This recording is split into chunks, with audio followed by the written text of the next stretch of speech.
მოგესალმებით, მედია კავშირი ობიექტივი განაგრძობს პირდაპირ ეთერში ტელე და რადიო მაუწყებლობას თქვენ უსმენთ და უყურებთ სოციალურ თემატიკას. მე ჟურნალისტი ნათია მაზანაშვილი ვარ და მომდევნო 50 წუთის განმავლობაში ვიმუშავებ თქვენთან, რა თქმა უნდა, ძალიან საინტერესო თემით. დღეს ჩვენი გადაცემის სტუმარი გახლავთ პატრიოტთა ალიანსის თელავის საკრებულოს წევრობის კანდიდატი ისტორიკოსი გოგა წულუკიძე. მოგესალმებით, გოგა. მოგესალმებით, ნათია. დიდი მადლობა, რომ ხართ დღეს ჩვენი გადაცემის სტუმარი და ასევე მე მინდა ჩემი თავის წარვადგინო საქართველოს პატრიოტთა ალიანსის თელავის საკრებულოს წევრობის კანდიდატი და დღეს ჩვენ არა მარტო თელავზე, არამედ სრულიად საქართველოზე ვისაუბრებთ და იმ პრობლემებზე, რომელიც არის სამწუხაროდ დღეს ჩვენს ქვეყანაში.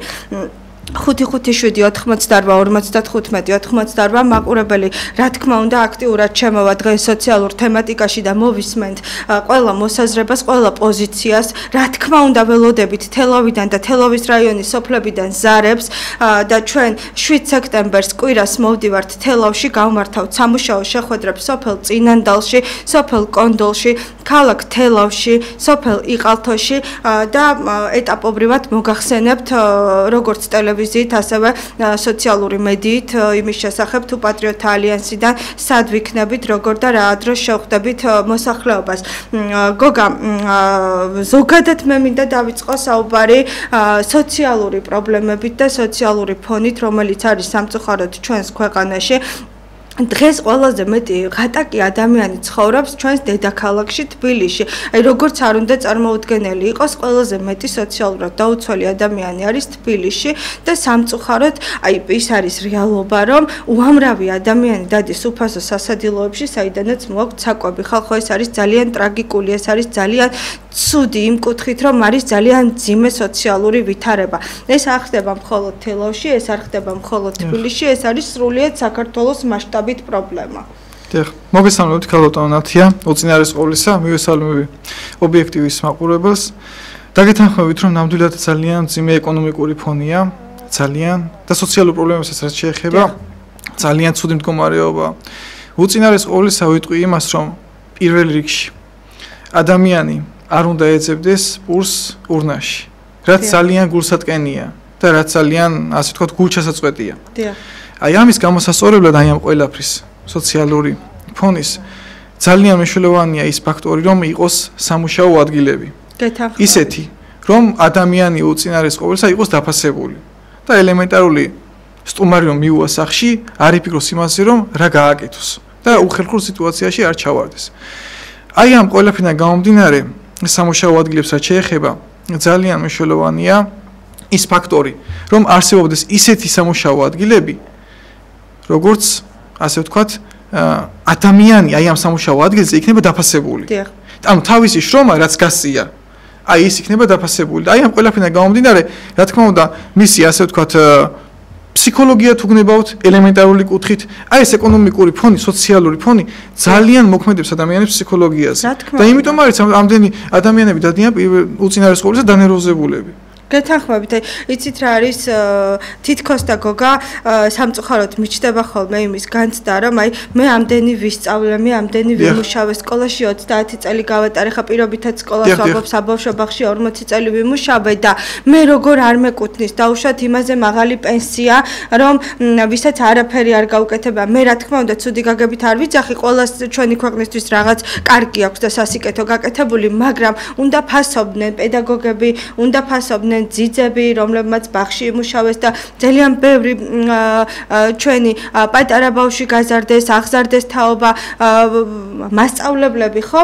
აი რომლებსაც 40-45 წლის შემდეგ უშვებენ სამსახურიდან, რომ იცით რა, თქვენ უნდა ჩაგანაცვლოთ ახალგაზრდებით. აი ეს არის კიდე ძალიან მნიშვნელოვანი საკითხი, რომ აღარ იღებენ ჩვენს ქვეყანაში თითქოს 35-40 წლის ზემოთ სამუშაოდ აღარ იღებენ ადამიანებს. ეს არის ყველაზე დიდი პრობლემა და სხვათა შორის აი იცით გაჭირვებული ადამიანების რაოდენობაც და ასაკიც ყველაზე რთულად აი სანამ პენსიამდე მივა ხოლმე აი ის პერიოდია რომ ვერც მუშაობს არც პენსია აქვს და აღარ იცის ადამიანმა თავი რითი ირჩინოს. დაგეთანხმებით თქვენს ყველა სიტყვაში და ვიტყვი იმას რომ აი ერთ მაგალითს მოვიყვან. მაგალითად იაპონიაში როგორ არის? იაპონიაში როდესაც მასწავლებელი ჩადის მეტროში, ყველა უთმობს ადგილს. ანუ ეს რატომ? რომ მასწავლებელი არის ისეთი ადამიანი, ვინც ზრდის მომავალ თაობას. რა თქმა უნდა. და აი ამიტომ არის დაფასებული ის ადამიანი. არ აქვს მნიშვნელობა, ანუ ეს შეიძლება ის ადამიანი, ვინც დაუშვათ მეტროში არის, ხომ? ან ავტობუსში. შეიძლება იმაზე ასაკით დიდი ხნის იყოს, მაგრამ მაინც უთმობს. ანუ ესე იგი, მასწავლებლის პროფესია ისე არის დაფასებული, რომ ეს არის უმაღლესი პროფესია. და რა თქმა უნდა ძალიან დასაფასებელია ეს ყველაფერი. რეალურად მართლაც ასეა. კი, და ჩვენთან სამწუხაროდ მასე არ არის, იმიტომ რომ მასწავლებლები, აი ეს მასწავლებლები დაუხვეც ვინც პენსიაზე გავიდა ხომ, მათ ჰქონდათ ძალიან დიდი ცოდნა. ძალიან დიდი ცოდნა. მათ ხომ თავისუფლად შეეძლოთ გოგა თაობა გამოეზარდა, ჩაეტარათ პრაქტიკები, აი ის მასწავლებლებიც არ გასულიყვნენ დაუშვათ 2000 ლარი მისცეს და გაუშვეს ხომ? ესეც რა თქმა უნდა ძალიან ერთი სიმღერა კარგიც იყო რომ ესე არ გაუშვეს მასწავლებლები უფასოდ, თუმცა მე მაინც ვფიქრობ რომ ესეც მიზერული არის მასწავლებლისთვის ეს თანხა, თუმცა მათ შეეძლოთ რომ აი ახალგაზრდა თაობა, დამწყები პედაგოგი, პრაქტიკანტი, მას სხვანაირად მისდგომოდათ ხო? აი მაგალითად ესწავლებინა რაღაც და ისიც გამოსადეგი იქნებოდა ბავშვების თვალში და ახალგაზრდა ადამიანი. სანამ ამ თემაზე დავიწყებთ საუბარს, მოდით მაყურებელი შემოვიყვანოთ, დიდხანს რომ არ ვალოდინოთ პირდაპირ ეთერში საღამო მშვიდობის მოგესალმებით. საღამო მშვიდობის. გამარჯობა. ერთხელ ახლა გიქნათ, ერთი რაღაცა უნდა გითხრათ. ვინც არ უნდა მოვიდეს სახელმწიფო სათავეში, თუ მასწავლებელს, მედიკს და სამხედრო მოსამსახურეს არ ეკნება დაფასებული სამსახური და დაფასებული პენსია, ისე ვერ იარსებებს ვერაფერი. მასწავლებელმა ახალგაზრდა თაობა უნდა აღზარდოს, ჯარმა უნდა გამოწოთოს, ექიმმა უნდა გამოაცოცხლოს, გამოაჯამთროს. ეს სამი მიმართულებას უნდა მიექცეს ყურადღება და კიდე საქართველოში ასე გადაცილებული ბევრი არ არის. რატომ არ უნდა ჰქონდეს თითოს 1000 ლარი პენსია? მადლობთ.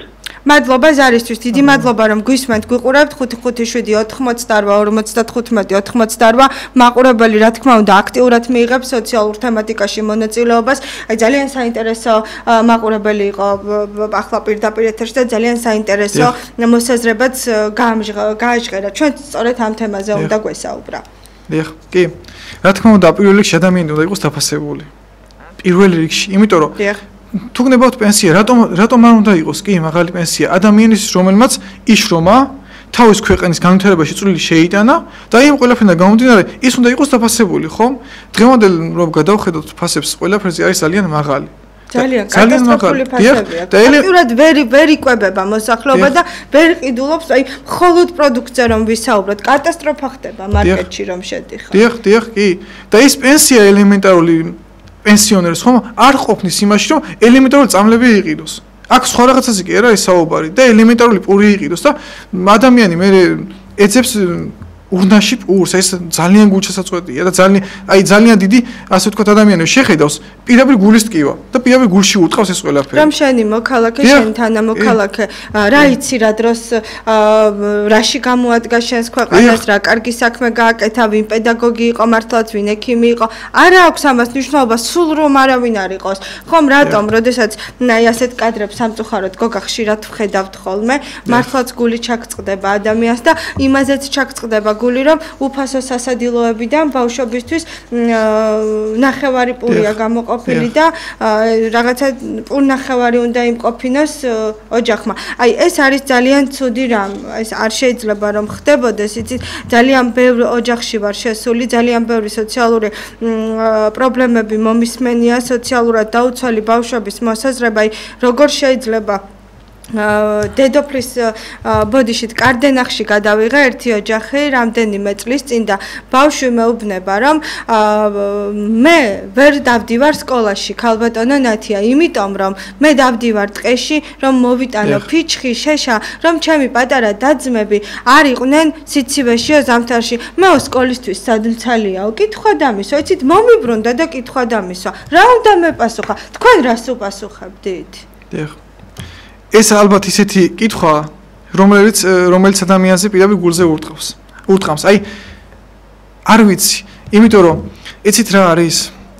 ბავშვს არ უნდა უხდებოდეს იმაზე ფიქრი, რომ წავიდეს ელემენტარული და ტყიდან მოიტანოს შეშა. ის უნდა იჯდეს სახლში, ის უნდა დადიოდეს სკოლაში, ის უნდა მეცადინეობდეს, რომ მომავალში თავის ქვეყანას გამოადგეს. აი ეს არის ყველაზე მნიშვნელოვანი. და მეუბნება კიდევ ასეთ რაღაცას ძალიან ხშირად მithქვამ სხვათა შორის ჩემს გადაცემებში ეს რომ აი როდესაც სკოლაში მივდივარო, როდესაც ჩემი კლასელებიო შესვენების დროს ბუფეტშიო მიდიანო და საჭმელს ჭამენო, მეო იმ მხარესო არ მივდივარო, რომ მეც არ მომინდესო. აი წარმოგიდგენიათ რასთან გვაქვს საქმე და საერთოდ რაზე ვსაუბროთ. მოდით მაყურებელი შემოვიყვანოთ, რომელიც უკვე ხაზია და პირდაპირ ეთერში გველოდება. საღამო მშვიდობის, მოგესალმებით. გამარჯობა, მოგესალმებით. მოგესალმებით. გისმენთ ისაუბრეთ. დავიცადო ესა. არა, პირდაპირ ეთერში ბრძანდებით, ისაუბრეთ.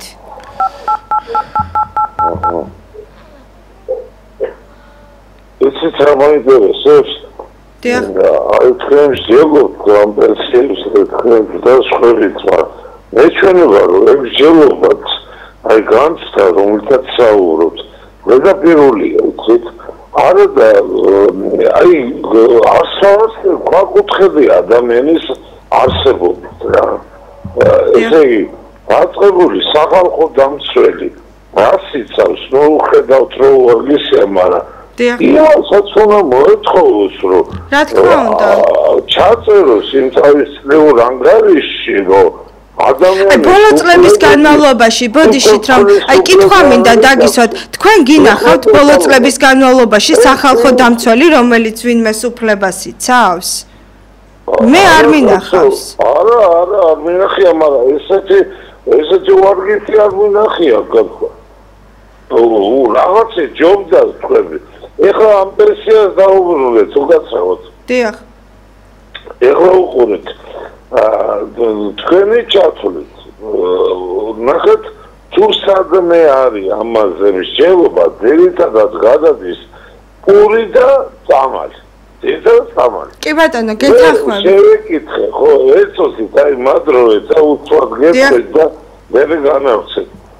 მე ცოტა ისე ფაქში ცხოვრობ და ისეთი ამსთან მეზობლები მყავს, ეხლა რომ ქვეყნის სათავეში განან არაერთი.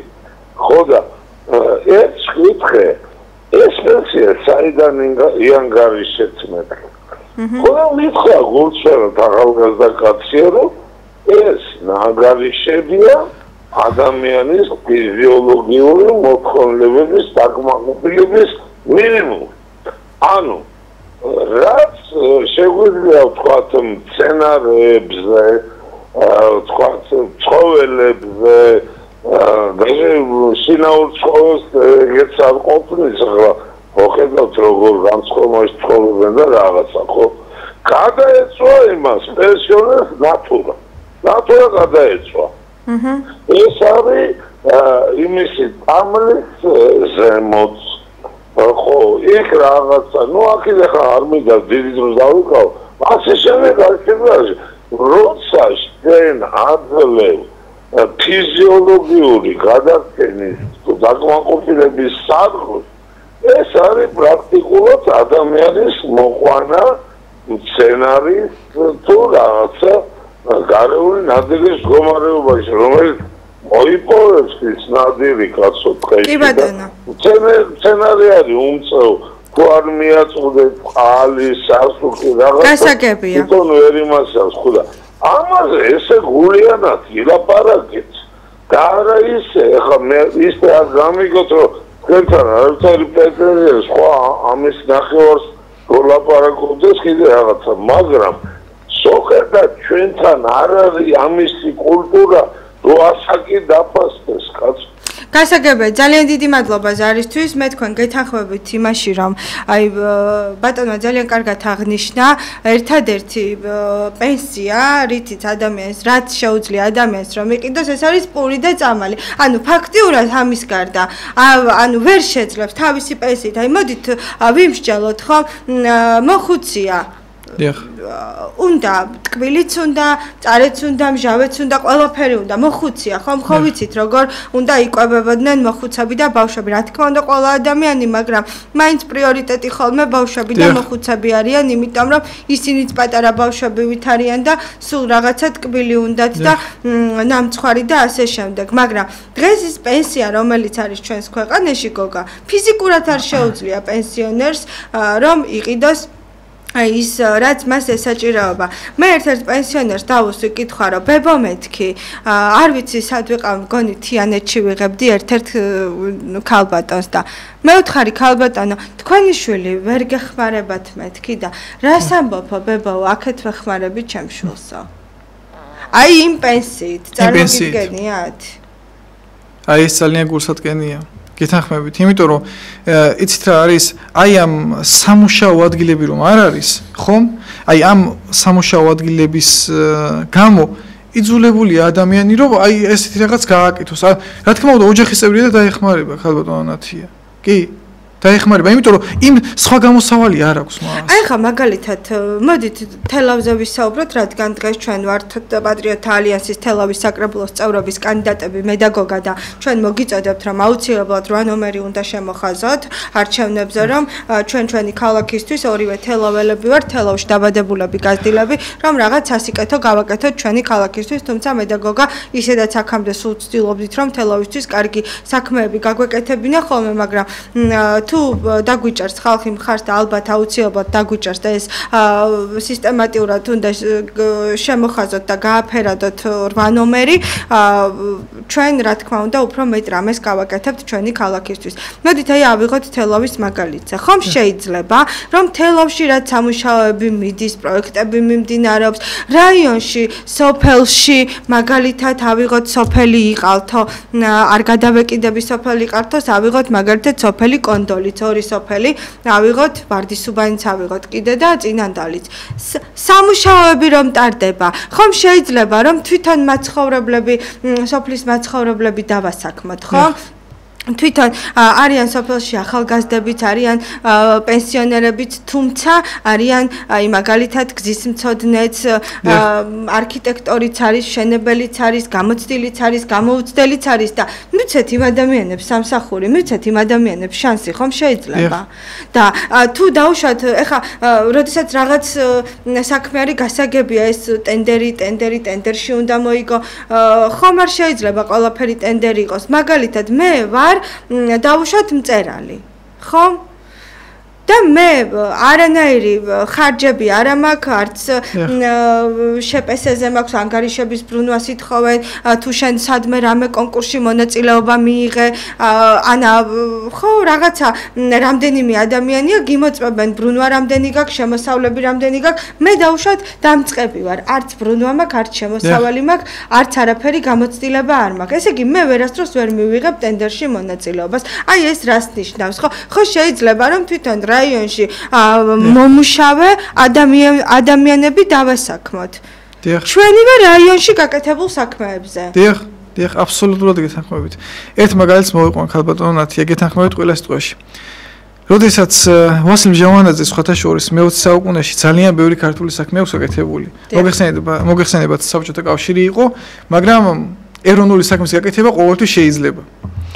როდესაც ენგურხესის შენებლობა მიდიოდა, მოგეხსენებათ ახლა ძალიან დიდია ეს და იქ გარკვეული სამუშაოები. ვასილ მჟავანაძეს უთხრეს, რომ რუსეთიდან დაგახმარებთ ხალხს და უფრო მალე დაასრულებთ. და ვასილ მჟავანაძემ უარი თქვა ამაზე. იმიტომ თქვა, რომ უნდა რომ ქართველს ემუშავა იქ. ქართველებმა იმუშაონო. თუ დიდი დროა საჭირო, პრობლემა არ არისო. ანუ არ უნდა რომ ჩამოიყვანა სხვა ასე ვთქვათ ადამიანები, იმიტომ რომ პირველ რიგში ზრუნავდა ქართველებს. აი ხომ საბჭოთა კავშირი იყო. ანუ მაგას ვამბობ, რომ პრიორიტეტი უნდა იყოს ეს. აი და იმ საბჭოთა კავშირის დროს ადამიანი ქართულ საქმეს აკეთებდა. აი ეგ არის უბრალოდ ქართული საქმე. რომ მიუხედავად იმისა, რომ ფაქტობრივად ამდენი რესპუბლიკა იყო, ზრუნავდა იმაზე, რომ ქართველი ყოფილიყო უწინარესი. და ქართველს ემუშავა და ქართველი ყოფილიყო დაფასებული და ის კი არა რომ დაუხვათ ეხლა ან გარბიან აქედან ადამიანები, მით უმეტეს ახალგაზრდები კიდე. ანუ შრომის უნარიანი. აი თქვენ ხომ გიწევთ სოფელში სიარული მეც მიწევს რა თქმა უნდა და მეც წინანდალში ვარ გაზრდილი და დაბადებულიც თელავში. და მე როდესაც ჩავდივარ ხოლმე ძირითადად არ არიან ახლა ადრე როგორც ვიყავით ძალიან ბევრი ბავშვი იყო, ძალიან ბევრი სტუდენტი იყო, ახალგაზრდა იყო, თელავის იაკობ გოგებაშვილის სახელობის უნივერსიტეტში ძალიან ბევრი სტუდენტი იყო. ეხლა მე მგონი ძალიან დაცარიელდა და დაიცალა მთელი რაიონი. დიახ. ანუ აი ამ სამუშაო ადგილების არ ქონა გაბატონო ნათია გამოიწვია ეს. იმიტომ რომ ადამიანი იძულებული ხდება რომ წავიდეს სხვაგან და ან წამოვიდეს ქალაქში, ან წავიდეს საზღვარგარეთ, კი. იმიტომ რომ ეს რა თქმა უნდა ყველაფერი მოდის ეკონომიკური ფონიდან გამომდინარე. ანუ ეკონომიკური ფონი წყვეტავს ძალიან ბევრ რაღაცას. სხვადასხვა ეს მოქმედებს ადამიანის ფსიქოლოგიაზე კიდევ. აი წეგან რო ლაპარაკობდით პენსიონერებზე, ხომ? ადამიანები, რომლებსაც აქვთ პენსია, ეს პენსია მარტო ის კი არ უნდა იყოს, რომ წავიდეს და პური იყიდოს და შოკოლადი იყიდოს და ტკბილეული და წამალი. არა, ეს პენსია უნდა იყოს იმდენი, რომ ელემენტარული ადამიანმა წელიწადში ერთხელ წავიდეს და სადღაც დაისვენოს და შეიცვალოს გარემო. ანუ ეს ფსიქოლოგიაზე ძალიან მოქმედებს. და ის ზუსტად ასეთი უნდა იყოს პენსია, რომ ადამიანს იმის შესაძლებლობა ჰქონდეს, რომ 10 დღე, 2 კვირა წავიდეს და დაისვენოს სადღაც. შეიცვალოს გარემო. აი იცით რა, ხშირად ამბობენ ხოლმე, აბა თქვენც გაგიგიათ ხომ, ბებისგან, პაპისგან, რომ ჩვენ კომუნისტების დროს ხელფასი რომ მქონდა, იმით ცხოვრობდით, დასასვენებლადაც წავდიოდით, ყველაფერს ყიდულობდით და არაფერს არ ვიკლებდით. წარმოგიდგენიათ ახლა, როგორი იაფი იყო მაშინ საქართველოში ყველაფერი, რომ დასვენებისთვისაც იყო გამოყოფილი ფული და დღეს რომ შობულება აიღოს ადამიანმა და ესეთი ზეგანაკვეთით მუშაობენ და ყველანაირად მიწასთან არის გასწორებული შრომის კოდექსი სამუშაო საათების კუთხით მოგეხსენებათ, აი მარკეტებში რომ არიან ახალგაზრდები, კონსულტანტები რო არიან და რა პირობებში უწევთ მუშაობა, მართლაც აი ზოგი ბავშვი, აი მეწოდება ხოლმე 14-15 საათი დგას ფეხზე. ეს არის ყველაზე ძალიან დიდი დანაშაული და ყველაზე მეტად თავზე გადახევა შრომის კოდექსის. ზარია ეთერში მაყურებელი შემოვიყვანოთ საღამო მშვიდობის მოგესალმებით. მოგესალმებით. გამარჯობა. იცით რა გემეცადე. აი პენსიონერი ვარ მე. შვილი მყავს მედიცინის მუშაკი და მუშაობს. დიახ. აქამდე არ დამჭირებია სხვა ექიმთან წასვლა, სხვაგან. ამტკივდა ხელები. არ ყავთ რევმატოლოგი ჩემთან. დიახ. წავედი წითლანაძის სახელობის საავადმყოფოა თუ რაღაც. დიახ. ქეთევა ნონიამთან მივედი. დიახ. 1000 ლარი დამიცა. ნემსები გამომიწერა. დიახ. ამ ნემსებმა ხუარესში ჩამაგდო. კიდე იმდენი მედიკამენტები. ისე დღეში ჩამივარდა ხელები 9-მდე დამისწირდა. დიახ. 600 ლარს რაღაცა წამლები გამომიწერა. ჩემშვილმა რომ აჩვენა იქ საავადმყოფოში ამიკრძალეს დარდალიოს არავითარ შემთხვევაში. როგორ უნდა მოვიქცე? ეს წამლების სახში მაქვს ერთი პარკი. დაურეკეთ ამ ექიმს ხალბატონო. მედიკამენტები. დაურეკეთ ამ ექიმს და უთხარით რაც. დაურეკე, კი ბატონო, ვერ მოვახერხე რომ მივიდე. დიახ, და რა გითხრათ? ნუ რა მითხრა მიკიდმები, ატილდა, ეხლა მე მაგენი არ მასწინებს. ჯერ მოვახერხე, ვერ მოვახერხე, ჯერ რომ მივიდე. სხვა ექიმთან წავედი მერე და ღვთის წყალობით დამიცხრა ეს ხელები. საერთოდ არც ნემსი გამომიწერა, 2 ტაბლეტი მომცეს და რაღაცა მანდი ჩამიცხრას. აი რა ქვია ამას? წარმოგიდგენიათ? ასეთ ექიმს რა ქვია? ეს ერთი, მეორე, ჟავანაძეზე რო. დიახ. გაითიშა? ხუთიშვილი ყავდა მამაჩემი. კი, გისმენთ. ძალიან თვითგანათლებული კაცი იყო მამაჩემი. დიახ. სოდორეთიდან ვარ, იქ ჩამოვიდა ჟავანაძე. მამა იყო 8 თვიდან ინვალიდი ფეხით და ცხენით დადიოდა. დიახ. და ძალიან ინტელიგენტი კაცი იყო და ამ კაცმა რომ მოიჩნეს და მამამ რომ გაიგო რომ ჟავანაძეა, ცხენიდან ჩამოვიდა და რა თქმა უნდა ესწაუბრა. ამ კაცმა უთხრა, მაშინ 2 ძროხის უფლება ჰქონდა კლებს რო ყოლოდა. ჟავანაძემ გააფრთხილა იქაური კოლმეუზეობა. ამ კაცს რამდენი შეუძლია იმდენი იყოლიოსო. დიდი მადლობა ბოდიში თუ შეგაწუხეთ. დიდი მადლობა. ნამდვილად, აი წარმოგიდგენთ, ახლა ჩვენ უნდა გვესაუბრა, რა თქმა უნდა, ამ წამლების ფარმაციის ზოგადად აი ამ კუთხით, სამედიცინო კუთხით რაც ხდება და რა განუკითხაობაც ხდება ჩვენს ქვეყანაში, აი მაგალითად 1X წამალი ავიღოთ. საქართველოში, როდესაც ღირს აი ეს X წამალი, მე სპეციალურად არ დავასახელებ არც ერთ წამალს, რეკლამად არ ჩამეთვალოს. X წამალი ღირს ჩვენთან 70 ლარი, გადადიხარ მეზობელ თურქეთში ყიდულობ 15 ლარად. დიახ. აი ეს არაერთმა ადამიანმა ჩაატარა აი ესეთი ექსპერიმენტი, იგივე ქვეყანა, იგივე წარმოება, იგივე წამალი და იგივე ქარხანა, რომელიც უშვებს დაუშვათ X წამალს. ჩვენთან ღირს 70 ლარი, თურქეთში ღირს 15 ლარი. აი ეს არ არის ხალხის ხალატი. აი ისეთი იმდენად არის ეს ფარმაცევტული კლანები ჩვენს ქვეყანაში და იმდენად ძარცვავენ პენსიონერ ადამიანებს, რომ აი წარმოგიდგენთ, ხა ქალბატონმა თქვა, ხომ, იყო ექიმთან დაუნიშნა წამალი, წავიდა იყიდა, აბა ვის დაუჯეროს? თუ არა ექიმს, ხომ ასეა?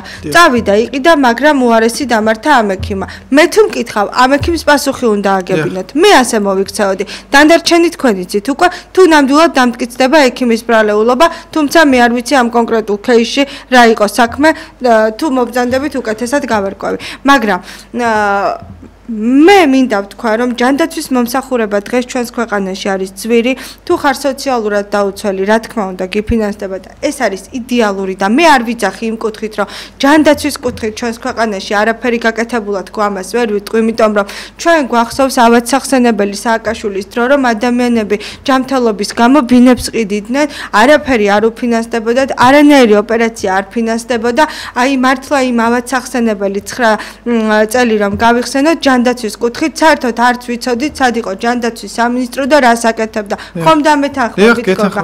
თუ ადამიანი ოპერაციას გაიკეთებდა, აი მე ამასწრეთ რაღაცაზე ვიკითხე, ჩემს ნათესავს ვკითხე, რომ სახლი რატო გაყიდეთ მეთქი და აიო არ გახსოვსო შენ პატარა იყავიო მაშინო, რომ ოპერაცია გაგვეკეთებინაო. მე მახსოვს კი, ყველაფერი კარგად ვიცი, გადმოცემით ვიცი, რომ აბსოლუტურად არაფერი არ ფინანსდებოდა, რომელ მედიკამენტზე, რომელ ოპერაციაზე იყო საუბარი. მე იმას არ ვამბობ, რომ არაფერი გაკეთებულა, რა თქმა უნდა, ჩვენი ქვეყანა ჯანდაცვის კუთხით და ამ ხელისუფლების კუთხით არის ძალიან ბევრ რაღაცაში წინ წასული, თუმცა არის ისეთი საკითხები, რომლებიც მოუგვარებელია დღემდე, აი მაგალითად ის კატეგორია, ვინც არ არის სოციალურად დაუცველი და სჭირდება ოპერაცია, არის დიდ თანხებთან დაკავშირებული, არის თანადაფინანსებით, აი რაღაცები უნდა ფინანსდებოდეს ისე შემოსავლების მიხედვით.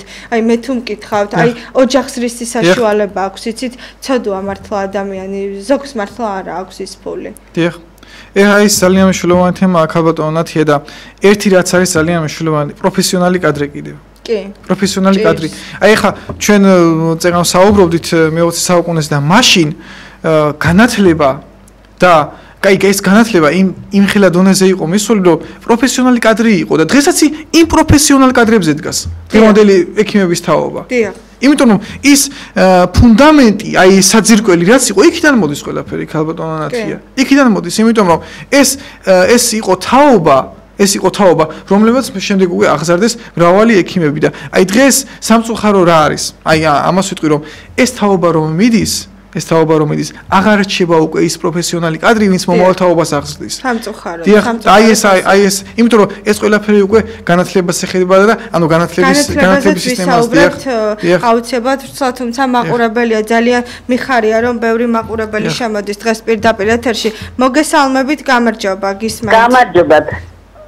იცით რა არის, მიშას დროს რომ ისეთი მდგომარეობა იყო, მის მერე ისიატიეს ანალიზების ფასი, ოპერაციების ფასი და ყველაფერი რომ იმას გადააჭარბა, ვითომ მოგწეს რაღაცა, ვითომ დაცა, არაფერი ბატონო უარესი გახდა, ჩვენ ვერ ვიკეთებთ ვერაფერს. 350 ლარიანი პენსიონერი სოციალურად დაუცველად ითვლება თუ არ ითვლება თქვენი აზრით? რა თქმა უნდა 350 ლარზე როდატოვე პენსიონერს მე გუშინ აფიაქში 260 ლარი დავტოვე პირადად და 350 ლარიდან დამჭა 90 ლარი მოვედი სახლში დავჯექი და მთელი საღამო ვფიქრობდი რა გავაკეთო პურის ფულიც არა გვაქვს ხალხო და მეტიც მიყიდია წამლები. აი რა გავაკეთო მე და ის რაც შეეხება სუპერმარკეტებს იქ პარავენ ძალიან კარგად. ყოველ დღე რაც არ უნდა გააკეთო, ეხლა გადავხვიდე დავიღო მობილური და თითეული შენაცემი დავკრიბო. რამდენი რამე რა თანხისა ეს იგი ლარს ნაკლებს არ მოგპარავენ. ყველაფერს ხო არ ანგარიშობ იმას კაცასთან. როვა ანგარიშებდნენ, მაინც იგივე მოხდა. ისი არიან გათაღლითებული. ორ ნაბიჯში მაგალითად სპარში პარავენ საშილად და თითქმის ყველგან. რაღაცა ქვეყანას ხო უნდა დაერქვას კაცო. მე პირადად პურის ფულიც არა მაქვს უკვე მომდევნო პენსიამდე. წარმოგიდგენიათ, აი როგორ თუ მდგომარეობაშია, აი თუნდაც ახლა მარკეტი ახსენა, როგორ შეიძლება? აი როგორ შეიძლება ატამი ღირდეს სუპერმარკეტში 7 და 8 ლარი ხალხო? აი თუნდაც ამ სუპერმარკეტების ქსელის მენეჯერმა რამდენში ჩაიბარა დაუშვათ ატამი? კილოგრამი ლარში და 7-8 ლარში ყიდის. აი ეს ხო სირცხვილია რა.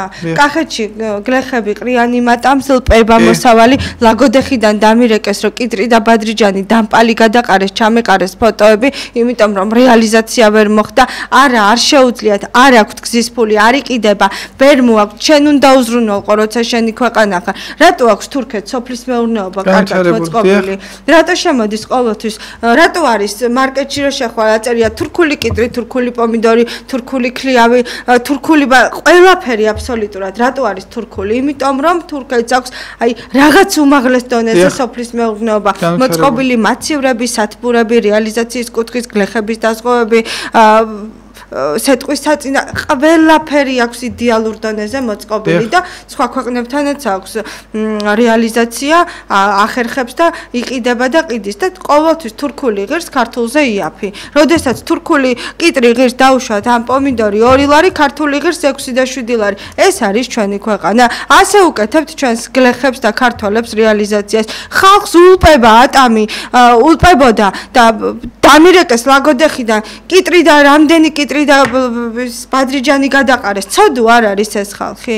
რაღაცზე იმუშაოს, რაღაცზე დაამუშაოს, რამდენი წვალება, შრომა და ჯაფა სჭირდება იმ ყველაფერს. ახლა კიდე რთველი მოდის და კიდე განუკითხავი მდგომარეობა შეიქმნება. თუმცა ვნახოთ რა სიტუაცია იქნება და რა ფასი ექნება წელს ყურძენს. დიახ. აი ამ რთველზე ცალკე თემაა ქალბატონო ნათია და იცით რა არის რომ ყურძენი რქაწითელი ელემენტარული და რქაწითელზე რო ავიღოთ და რქაწითელზე რომ თქვათ ელემენტარული უნდა ღირდეს 3 ლარი რომ იმ გლეხმა რაღაცა შეღავათი იგრძნოს და ეს ქარხნებიც რომ შეკრულები არიან ამ და გასაცოდავებული გლეხის ხარჯერო ფულს აკეთებენ თელავში ვიყავი და დამაინტერესა უბრალოდ გავაჩერე ეს მანქანა ყურძენი მიხონდა უნდა ჩაებარებინა და ვკითხე რომ აი რა ფასში აბარებთ რა ფასში უნდა ჩავაბარო მთელი ღამე რიგში ვიდექიო და მითხრესო დილა იყო მე რომ გავაჩერე წადიო და სხვაგან ჩააბარო მთელი ღამე რო ყურძენს გააჩერებ მანქანით და წვენი გასდის რაღა ფული უნდა აიღოს იმ გლეხმა რამდენში უნდა ჩაიბაროს ვინმე მეტყვის დიახ აი წარმოგიდგენია დრეებს აკეთებენ დიახ და ეგ ქალბატონო ნათია და კიდევ რა ადამიანი რო 3 და 4 დღე რიგში დგას ქარხანაში რამდენი აკლება იმ მანქანას და რამდენი კილო ყურძენი ის წვენი რომ გასცე თქვენც ახსენეთ კი აი რა არ ვიცი რა ხო და ეს ამის რეალიზაცია სწრაფად რომ არ ხდება და 4 დღე და 5 დღე დგას მანქანა რიგში რა თქმა უნდა ეს ადამიანზე მოქმედებს ხო და გამოდიხარ და ეუბნები რომ ჩვენ ვეღარ ვიბარებთ ეს სპეციალურად კეთდება ესე იგი იმ ყურძენს ხალხო გასდიოდა წვენი გასდიოდა საცოდავად იყო ის რომ ვიკითხე რა ხდებოდა და მაინტერესდა ესე იგი აი არ ვიცი ისეთი ცუდად გავხდი მეტი რომ არ შეიძლება სად უნდა წავიდეო ეს ელისბარი მეუბნება გავიცანი მე ეს კაც სად უნდა წავიდეო მითხარიო მთელი ღამე იქ ვიდექიო ეხა რომელ ქარხანასთან ჩავდგე რიგში ეს არის სამართალი და სამართლიანობა გადაყარა ხალხმა ამდენი ატამი, გადაყარეს მოსავალი, იმიტომ რომ არ არის რეალიზაცია. ვერ ყიდიან. რაიონში არ იყიდება გოგა, ყოველს თავისი ვენახია, ყოველს თავისი ბოსტანი აქვს. თუ არ წამოიღეთ, თუ სახელმწიფომ არ უზრუნველყო, თუ არ გავიდა ამის რეალიზაცია, ვის რა თუნდა 200 და 300 კილო ბადრიჯანი ან კიტრი გახვეწებით. დიახ. ანუ ადამიანი თავის პროდუქტის რეალიზაციას ვერ ახდენს ქალბატონათია, ხო? და ეხლა დავუხოთ ისეთი სიტუაცია რო იყოს, რომ ან რუსეთში გაქონდეს მაგალითად, ან აზერბაიჯანში გაქონდეს, თვითონ გაქონდეს გლეხს, რა თქმა უნდა სულს მოითქვამს, მაგრამ ესეც არ არის რომ სამწუხაროდ გაქონდეს.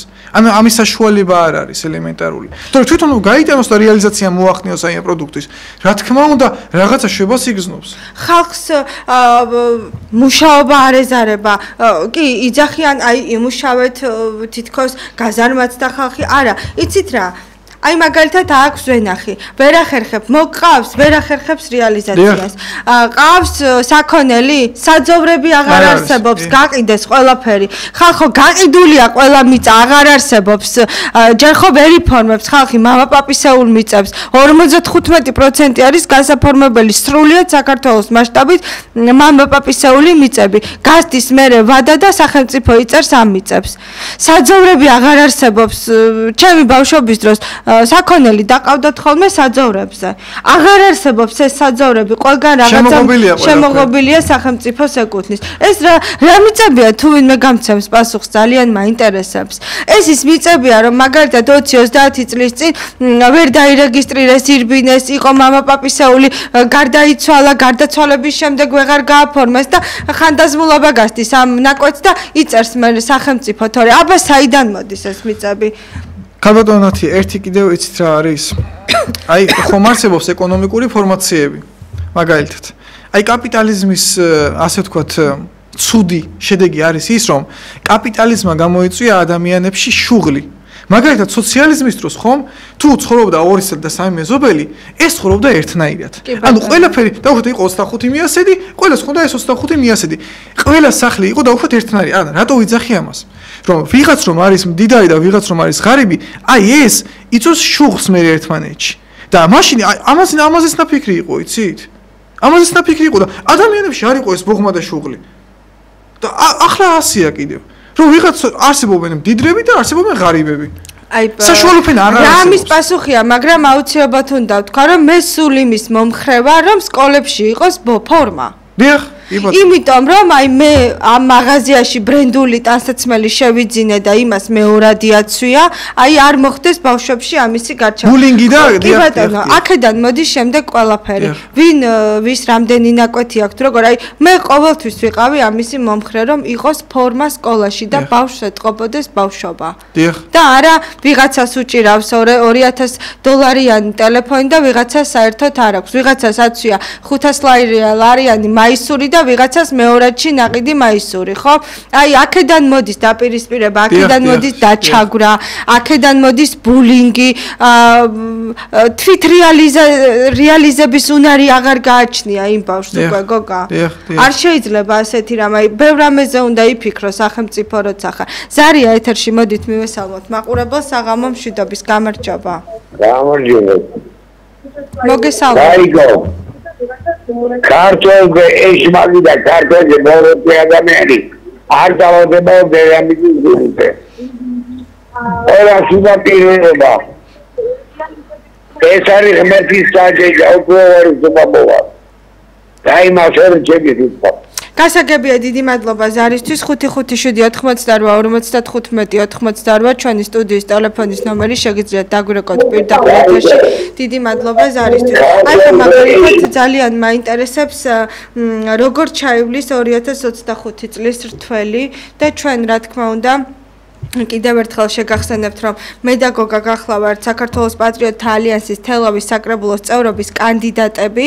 აუცილებლად უნდა შემოხაზოთ 8 ნომერი, რათა ჩვენ დაგვიჭიროთ მხარი, რომ შემდეგ მე და გოგამ და არა მარტო მე და გოგამ, ვინც ვართ ახალგაზრდები ვართ, მინდა ამაზე გავამახვილო ყურადღება და აი ასე ძალიან მოტივირებულები და ეს ყველაფერი უკვე შემდეგ თქვენზეა დამოკიდებულები, ჩვენ შევალთ თუ არა თელავის საკრებულოში და გავაკეთებთ თუ არა ძალიან ბევრ კარგ საქმეს, რა თქმა უნდა 4 ოქტომბრის არჩევნებზე გამოჩნდება და მე იმედი მაქვს, რომ ყველა ადამიანი, ვინც მივა არჩევნებზე 8 ნომერს გააფერადებს და თუოთ დაგვიჭერს მხარს, იმიტომ რომ მართლა ძალიან ბევრი რამ გვაქვს თელავისთვის გაკეთებული და ვცდილობთ რომ კიდევ ბევრი რამ გავუტეს უკვე თქვენზეა დამოკიდებული. მოდით კიდევ მაყურებელი შემოვიყვანოთ და შემდეგ განვაგრძოთ საუბარი საღამო მშვიდობის გამარჯობა. მოგესალმებით. გამარჯობა, ეთერში ხართ. სამწუხარო ძარი გაითიშა. მოდით მე მინდა ვისაუბრო. აი თქვენ როგორი მოლოდინი გაქვთ გოგა, როგორი იქნება 2025 წლის რთველი და შემდეგ უკვე მინდა რომ განათლების საკითხებზე გადავიდეთ. ნუ ფაქტობრივად უკვე რთველი დაიწყო ქალბატონო ნათია კახეჩინელა და ამ რთველთან დაკავშირებით უნდა ვთქვა ერთი რაღაც, რომ სიმართლე გითხრათ დიდი მოლოდინია არ მაქვს ასე ვთქვათ. გონია რომ ის ფასი იქნება, რაც წინა წელს იყო. და იცით კიდევ რაზე მინდა ისაუბროთ, ახლა მე მაგალითად ხშირად მირეკავენ ხოლმე, რომ აი ამ გლეხებს ბანკიდან აქვთ დიდი საბანკო ვალდებულებები აღებული, ვერ იხდიან თუ დაისეტყვა ჯვარი გვწერია და თუ სეტყვა მოვიდა ან დაისეტყვა ვენახი და განადგურდა, მიზერულს უნაზღაურებენ და შემდეგ მთელი წელი ვალში რჩება გლეხი. თქვენ თუ გაგიგიათ დიახ, კი. ანუ ის ანაზღაურება ხდება ძალიან მიზერული ქალბატონო ნათია. იქ დავხვდეთ რა წერია, ამდენი პროცენტი წერია თუ იმდენი პროცენტი წერია, რეალურად ღმერთმა დაიფაროს თუ დაისეტყვა, როდესაც მოდის ეს კომპანია, სადაზღვეო, ანუ ძალიან მცირეც უნაზღაურებენ. ხო და არის ასეთი რაღაც, რომ ეხლა სეტყვის საწინააღმდეგოები ყველგან ვერ იცავს ყველა ადგილს, ხომ? ანუ დავხვდეთ ადამიანებს აქვს თუ ნახე ისეთ ადგილზე, სადაც არ დგას სეტყვის საწინააღმდეგოები. მაგალითად, ეხლა იმან რა ქნას იმ ადამიანმა რეალურად თუ დაესეტყვა.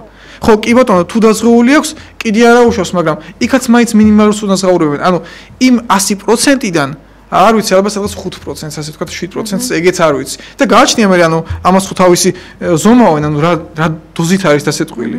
ხო და აი ამ ყველაფერთან გამომდინარე ძალიან მინიმალურია აი ამის ანაზღაურება და ეს რა თქმა უნდა ძალიან ცუდია. ძალიან ცუდია. მე მინდა დაახლოებით 10 წუთი გრჩება გადაცემის დასრულებამ და მე მინდა რომ განათლების თემას შევეხოთ. იცით რა, ბევრს არ ვისაუბრებ და პირდაპირ დაგისვამთ კითხვას, როგორი თაობა მოდის. ნუ ეს თაობა საერთოდ ძალიან ესეთი თემაა ეს ადამიანი ამ კითხვაზე ასე ვთქვათ ძალიან ადამიანმა ძალიან დაფიქრებით უნდა უპასუხოს აი ამ კითხვას და იცით რა არის პირველ რიგში მე თუ კითხავთ პირველ რიგში თავარი არის განათლებაში და სკოლებში იყოს ზრდილობა და პირველ რიგში იყოს მასწავლებლის პატივისცემა. მასწავლებელი ბრძანდებით. სკოლაშიც მუშაობთ, აბიტურიენტებსაც ამზადებთ. და აი მაინტერესებს რამდენად ფიქრობს ჩვენი მომავალი თაობა, რომ ისწავლოს ჩვენს ქვეყანას გამოადგეს, არ წავიდეს საზღვარგარეთ დაუშვათ. ქალბატონო ნათია, ეს ძალიან ისეთი საკითხია, რადგან ნახეთ მე ხლა ცოტა ისტორიკოსი ვარ და ისტორიული ასე ვთქვათ გამოცდილებით ერთ რაღაცას ვიტყვი. როდესაც ფარნავაზი ასე ვთქვათ აერთიანებდა საქართველოს და ხდებოდა საქართველოს გაერთიანება. მასთან მიდის ქუჯი ეგრისელი და ეუბნება ასეთ რაღაცას. ტერიტორიებიც ჰქონდა და ყველაფერი ჰქონდა. ორივეს. ეუბნება ასეთ რამეს ფარნავაზს. შენ ხარ უფალი ჩვენი და მე ვარ მონა შენიო. ანუ შენ ხელმწიფე, მე შენი მოსამსახურეო და მე ამ ყველაფერს ქალბატონო ნათია დღეს სამწუხაროდ ვერ ვხედავ. და თუ ეს დაბრუნდება, აი მაშინ განათლებასაც ეშველება და მომავალ თაობასაც, მაგრამ სამწუხაროდ დღეს ეს არ ჩანს. აი რა კარგად ჩამოაყალიბეთ, აი როგორი კარგად ბრძანებთ და ნამდვილად დეფიციტია დღეს თქვენაირი ახალგაზრდების და მე მინდა დიდი მადლობა გადავუხადო თქვენს მშობლებს. მადლობა გაიხარეთ. აი ასეთი კარგი ახალგაზრდის აღზრდისთვის. მაყურებელია ეთერში, მოდით მივესალმოთ. გამარჯობა. დაუწიეთ ტელევიზორს ან მოშორდით ოდნავ თუ შეიძლება, იმიტომ რომ თქვენი ხმა მეორდება პირდაპირ ეთერში. მოგესალმებით, საღამო მშვიდობის. თუ შეიძლება მოშორდით ტელევიზორს თქვენი ხმა მეორდება და ისაუბრეთ, გაითიშა. როდესაც გვირეკავთ ხოლმე ეთერში, ჩემი თხოვნა იქნება, რომ ტელევიზორს მოშორდეთ, იმიტომ რომ სიხშირე აჯდება და შემდეგ ჩემი საუბარი გესმით ისევ უკან. ამიტომ გვერდზე ოთახში უნდა გამობრძანდეთ და ისევ გვესაუბროთ. კი ბატონო, რა რჩევებს მისცემთ გოგა ახალგაზრდებს? ახლა ჩვენ თელავში ვიწყებთ მოძრაობას. აი როგორი იქნება თქვენი სათქმელი ახალგაზრდების მიმართ? რა თქმა უნდა გამოვიდნენ დაგვიჭირონ მხარი, იმიტომ რომ ძალიან ბევრი ვართ პატრიოტთა ალიანსიდან ახალგაზრდები თელავში, რომ ძალიან კარგი სასიკეთო საქმეები გავაკეთოთ ჩვენი რაიონისთვის. რჩევას ვეტყვი ხალბატონო ნათია იმას, რომ ძალიან ბევრი ეკითხონ, ძალიან ბევრი საქართველოს ისტორია და არა მარტო საქართველოს ისტორია, სოფლიოს ისტორიაც და აი ამ ყველაფრიდან გამოიტანონ შემდეგ დასკვნა. და სხვათა შორის მე-20 საუკუნეც არის ძალიან მნიშვნელოვანი. მე მე-20 საუკუნეს იმიტომ ამბობ, რომ ჩემი სადიპლომო თემაც ასე ვთქვათ, მე-20 საუკუნეს ეხებოდა და როგორც ისტორიკოს ასე ვთქვათ, მიმუშავია არქივებში და მე ძალიან ბევრი რაღაც გავიგე სხვათა შორის და ისეთი რაღაცები, რაც ასე ვთქვათ, მზის სინათლეზე არ არის გამოტანილი, ანუ რა კუთხით ვამბობ. მაგალითად, დღევანდელმა ახალგაზრდებმა არიციან ის, რომ საქართველოს ისტორიის წიგნი, როდესაც შეიქმნა და სტალინმა დაავალა, ასე ვთქვათ, ივანე ჯავახიშვილს, სიმონ ჯანაშიას და ასე ვთქვათ, აი ამ საქართველოს ისტორიის კორინფეებს, ესენი არიციან ხალბატონო ნათია. ესენი არიციან, რომ ანუ რას ვიძახი? ყველა ეპოქას აქვს თავისი დადებითი, ხომ? დადებითი ის იყო, რომ სტალინმა აი ეს ყველაფერი ეს გააკეთა იმისთვის, რომ ეროვნულობა რაც თავარია, აი ეს აღორძინება მოხდარიყო ამ ყველაფრის და დაავალა ივანე ჯავახიშვილს. ყველაზე დიდი ისტორიკოს, ასე ვთქვათ, ქართველს. და ეს ხომ ძალიან დასაფასებელია. ეს წიგნი ისწავლებოდა საქართველოს სკოლებში. სამწუხაროდ დღეს რომ ვამბობთ, რომ დამოუკიდებლები ვართ, ეს წიგნი არ ისწავლება. და ძალიან ბევრი წიგნი არის სწავლება სამწუხაროდ. აი დედაენაც როგორი შეცვლილია, ხო? მე მაქვს ძალიან ბევრი ძველი დედაენაც და პარალელს რო ვავლებ, გული მწყდება, რომ აი ის აღარ არის, რაც უნდა იყოს. 4 წუთი გრჩება გადაცემის დასრულებამდე და 2 წუთი ჩემ თავს მინდა დაუთმო, 2 წუთი გოგას და მე მინდა გოგა დაიწყო, რას ეტყვი, რას მოუწოდებ ის ვინ ჩვენს პარტიას უჭერს მხარს და ჩვენ გვიჭერს მხარს, აი რას პირდებით და რას გავაკეთებთ ჩვენი რაიონისთვის. უწინარეს ყოველისა დავიწყებ იმით, რომ შემოხაზეთ რა ნომერი პირველ რიგში და მეც და ხალბატონი ნათიაც გავაკეთებთ ყველაფერს აბსოლუტურად ხალხისთვის და ადამიანებისთვის.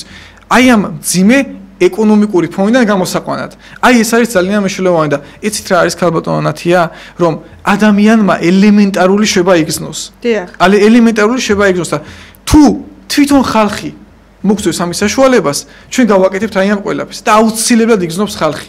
და რა თქმა უნდა, მეც გოგას ვერთდები და უფრო მეტად და მეტი გასახანი გვექნება იმის, რომ მოსახლეობას დავეხმაროთ, მოვახდინოთ სახურავების შეკეთება, ვინც სოციალურად დაუცველია და არაერთი სახურავი შეგვიკეთებია ჩვენ ობიექტივის ფონდს. ყველანაირ ძალას ხმარობდით, რომ ადამიანები ლუკმაპურის გარეშე არ დაგვეტოვებინა, განსაკუთრებით კოვიდის დროს, როდესაც ყველაფერი ჩაკეტილი იყო ობიექტივის ფონდი და მე და ჩემი ოპერატორი და მძღოლი დავდიოდით და ადამიანებთან შეგვქონდა პროდუქტი და წამალი. აი ძალიან მიჭირს ახლა ჩემ თავზე საუბარი, ალბათ არქივს, ობიექტივის მაყურებელს და არქივს უფრო შემონახული აქვს ის ყველაფერი, რასაც ვაკეთებდით ხოლმე და მაყურებელი კიდე ყველაზე ბრძენია და ჩვენი ხალხი ყველაზე ბრძენია. გახსოვთ თქვენის, რასაც ვაკეთებთ დღემდე არ ვჩერდებით, მაინც საუბრობთ, მაინც ვიბრძვით და ამიტომაც უნდა გააფერადოთ რა ნომერი და გვიჭიროთ საქართველოს პატრიოტთა ალიანსის მხარი სრულიად საქართველოში, ჩვენს თელავში. ძალიან გთხოვთ, მოგვეცით საშუალება აი ამ ახალგაზრდებს, რომ ჩვენი რაიონისთვის და ჩვენი სოფლების გავაკეთოთ კარგი. 1 წუთი გოგა და ვასრულებთ გადაცემას. გისმენთ, თუ რამე გნებავთ რომ დააბადოთ. კიდევ ერთხელ მოუწოდებთ, რომ შემოხაზეთ რა ნომერი, რადგან ყველაფერი გავაკეთოთ ადამიანებისთვის. გავაკეთოთ ასე ვთქვათ, იმიტომ რომ ადამიანი და საერთოდ ქვეყნის მოსახლეობა ჩემთვისაც და ხალბატონი ნათიასთვისაც არის უპირველესი. უბრალოდ ჩვენ გვჭირდება მხარდაჭერა და გვჭირდება ერთი შანსი. და გაფერადება რვანომრის. დიდი მადლობა პატრიოტთა ალიანსის თელავის საკრებულოს წევრობის კანდიდატები გოგა წულუკიძე და ნათია მაზანაშვილი მუშაობდით დღეს თქვენთან სტუდიაში. კიდევ ერთხელ შეგახსენებთ, რომ 7 სექტემბერს ვიქნებით ჩვენ პატრიოტთა ალიანსის წევრობის კანდიდატები, ახალგაზრდები თელავში, წინანდალში, კონდოლში, იყალთოში, შემოვივლით რაიონს და ძალიან გთხოვთ, დაგვიდექით გვერდით. გოგა წულუკიძე, ნათია მაზანაშვილი, ნახვამდის ხუთშაბათამდე გემშვიდობებით.